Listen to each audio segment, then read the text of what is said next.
ஐந்தாவது குறிப்பாக நான் சொல்ல விரும்புவது, தேவனால் நீ அன்பு கூறப்படும் போது தேவன் நிச்சயம் உன்னை கனம் பண்ணுவார்.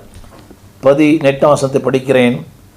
அப்பொழுது தாவீது சவுலை பார்த்து, திரும்ப சொல்லுகிறேன், 17ஆம் வசனம். சவுல் தாவீதை நோக்கி, இதோ என் மூத்த குமாரத்தியாகிய மேராவை உனக்கு மனைவியாக கொடுப்பேன், எனக்கு நல்ல சேவகனாய் மாத்திரம் இரு, கர்த்தருடைய யுத்தங்களை நடத்து. என்னை யோசித்து பாருங்க. Has been promoted as a son-in-law, ஒரு அரசனுக்கு மருமகனாய். வசனம் சொல்கிறது, அதாவது என் மூத்த குமாரத்தியாகிய மேராவை உனக்கு மனைவியாக கொடுப்பேன். எல்லாம் கோணிங்க. அது வேறு ஒருத்தர் கொடுக்கப்பட்டது, அது வேறுத்தனை கொடுக்கப்பட்டாள். ஆனால் நடந்தது என்ன தெரியுமா? தேவன் அந்த வசனம் சொல்லுகிறது, God will promote you. தேவன் உன்னை உயர்த்துவார். இங்கே தான் இன்னொரு பிரச்சனை இருக்குது. தேவன் உயர்த்தப்படும் போது என்னையே மறந்து விடுகிறோம்.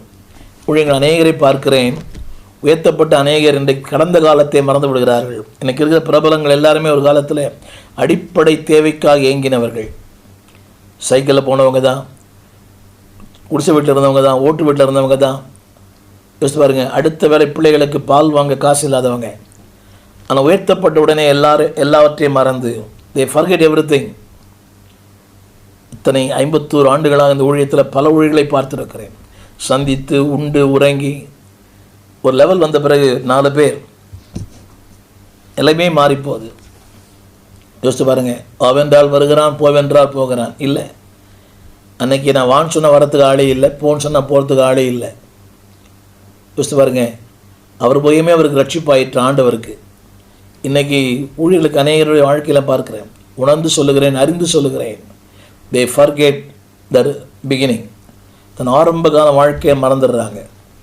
இந்த பழைய நண்பர்கள், பழைய உறவுகள், பழைய அந்த ஸ்நேகிதம் இல்லை என்பானுடைய உலகத்திலே சொல்கிறாங்க, சொந்தம் எப்போது தொடர்கதை தான், முடிவே இல்லாதது. இதெல்லாம் இடையில வந்தது, இந்த பணம் படிப்பெல்லாம். பட் நடந்து வந்த பாதைகள், நம்மை நடத்தின மக்கள்.